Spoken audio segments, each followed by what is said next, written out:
Hello everyone and welcome to another mock review. Today I'm going to be going over the TIE Avenger. You might be thinking, are you sure that this isn't just another TIE interceptor? Well, let me show you from another angle. Although it has a similar wing shape to the TIE Interceptor, it is a very different model and it actually has quite a few different features, including the wings going all the way back and having it cut out, and the fuselage being very large so that it has an engine, and the parts where it connects to the wings being very long as well. Similar to the TIE Advance, which this is actually a continuation of, it has a very long body and is able to continue backward, and I think that makes it look really cool because it's so similar to Darth Vader's TIE Fighter, and it gives this feeling of being a lot more sturdy where you're actually able to hold it, and it also makes it feel a lot more swooshable than other models. Unlike a lot of my other projects, this is one that I actually have progress photos of, but it was from a little while ago, and it's also when I made the backgrounds blue, so you'll have to deal with that for a little bit.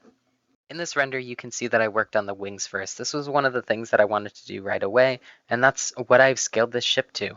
You can also see another piece on the side, and that was me trying to figure out how I should do the shape of the wing attachments. At first, I took inspiration from Brickvault and tried to do the studs not on top technique where I would have the corners of bricks come together and be that angle that you see, but I decided against it. Now, when I design my models, I usually go for the biggest part first, which in this case happened to be the wings because that was the most important part to me, and then I'll do the detailing. And I'll do the detailing, and then I will make sure that I have the structure underneath the detailing, and I'll try to connect it all together. So that means that the structure usually comes in the middle of the project, but that doesn't take away from how strong it actually is.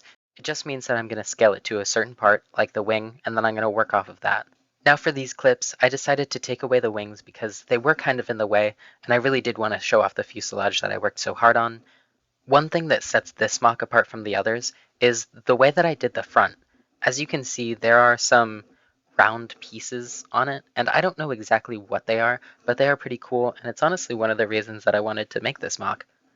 This also happens to be one of the techniques that I've used on some of my larger mocks where I'm able to get as much snot technique where it's all flat and also tiling so that you do not see studs. And then I've actually used the studs as detailing themselves where maybe there's like an extra greeble but it's just a round circular spot, and so I'll use the top of a stud where I could have used a plate.